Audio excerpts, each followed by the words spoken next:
पास है, किसी भी प्रकार की कमी नहीं है मायापति के पास। ये अक्षत चतुर्थ मुट्ठी जो अक्षत है, ये भगवान को कैसे निवेदित करें, भगवान को कैसे अर्पण करें, भगवान को कैसे पवाए, भगवान को ये भेंट कैसे दे। अब सुदामा आत्मग्लानि में वो अक्षत अपने बगल में दबाए हुए हैं और चिंतन कर रहे हैं कि क्या करें प्रभु, आपकी सेवा कैसे करें नारायण। भाव विभोर हो रहे हैं। यहाँ द्वारिका जो है ना, एक बार तो श्राप के द्वारा जलमग्न हो रही है और आज तो भगवान कृष्ण के आशुपात्र से जलमग्न हो रही है। और सुदामा भी भाव विभोर होकर के चिंतन कर रहे हैं कि अरे प्रभु, मैंने तो चिंतन किया, विचार किया कि तुम तो मुझे पहचानोगे ही नहीं, इस दीन दुखी को कौन पहचानेगा। द्वारपाल गेट में आने नहीं दे रहे थे और भगवान इतना स्वागत अपने राज्य महल में बुला करके अपने उच्च स्थान पर बैठाने हुए हैं और मेरी चरण सेवा कर रहे हैं। सुदामा इतना भाव में डूबे हुए भगवान का धन्यवाद दे रहे हैं, अभिनंदन दे रहे हैं कि हे प्रभु, परम वैष्णव का तो यही धर्म है, भगवान को भजना, और आज भगवान को पा लिए तो और क्या चाहिए। सुदामा बड़े आनंद से भगवान को धन्यवाद दे रहे हैं। अब प्रभु श्री सुदामा जी को एकांत में बैठाते हैं कि चलो आराम कर लो, चरण सेवा करने लगे। माता रुक्मिणी पंखा डुलाने लगे। अब प्रभु आराम कर लिए तो भगवान पूछते हैं कि अरे सुदामा जी महाराज, मेरी सखा शादी आदि बहन की नायक है।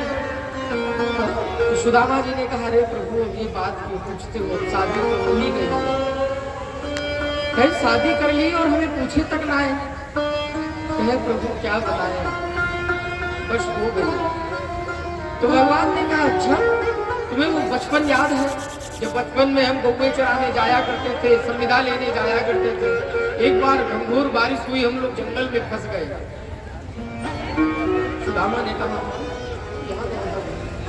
हर एक वो बात याद है, गुरु का प्रेम स्नेह कि रात भर जब हम विचलित हो रहे थे वन में, तो हमारे गुरुदेव एक एक शिष्य को भेज करके चिल्ला रहे थे कि जाओ कृष्ण सुदामा को ढूंढ करके लाओ।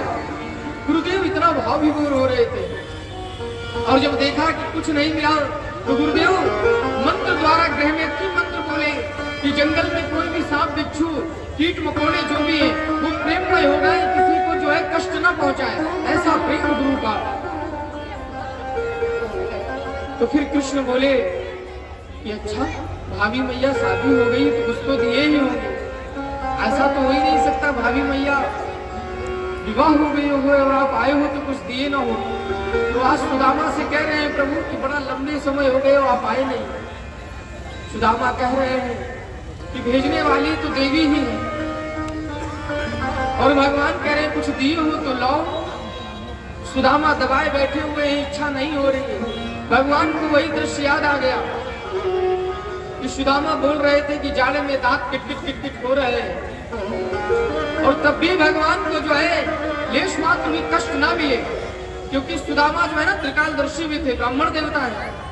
तो जो माता ने चने दिए थे ना वो श्रापित चने थे और वो चिंतन करने लगे कि आज हम यही चने अपने हाथों से हम भगवान को दे देंगे तो सारा श्राप भगवान को लग जाएगा। तो हम भगवान के भक्त हैं तो पहले भगवान का श्राप भक्षण करें। तो ब्राह्मण का जो धर्म है भगवान के श्राप का भक्षण करना, तो पहले भगवान पर कृतज्ञता तो करें। तो वो सुदामा कृतज्ञता के कारण वो पूरे चने खा गए और भगवान से झूठ बोल दिए कि दांत ठंड के मारे करकटा रहे हैं। लेकिन आज भी अपना दुख नहीं बताना चाहते हैं प्रभु, जो हमें अच्छत लाए वो देना नहीं चाहते, हमें कुछ लीला करनी पड़ेगी। नारायण बार बार वहीं पर शब्द कर रहे हैं और सुदामा बार बार उन शब्दों को घुमा रहे हैं कि प्रभु तुम तो शादी कर लिए होगी, ये देवी कौन है। भगवान मुस्कुरा करके बोले ये हमारी धर्म पत्नी है। सुदामा जी भी मुस्कुरा के बोले जय हो जय हो। अब सुदामा जी से भगवान बार बार पूछ रहे हैं, सुदामा जी कुछ बोल नहीं रहे। तो भगवान ने कहा ये बगल में हाथ जो आपने दबा रखो है इतनी देर से, क्या बात है, दर्द हो रही हो तो हम हाथ सेवा कर दें, इतनी देर से चरण सेवा कर रहे हैं, हमें ना पता था हस्त कमलों में दर्द हो रहा है। तो जैसे ही भगवान ने हस्त कमल छुए वैसे ही वो कुटकी नीचे आ गई और भगवान ने उस फुटकरी को उठा लिया। सुदामा रोक ही रहे थे लेकिन भगवान ने अपने हाथ में ले लिया और जैसे ही वो फुटकरी को खोले तो उसमें दिव्य तेज उन चावलों से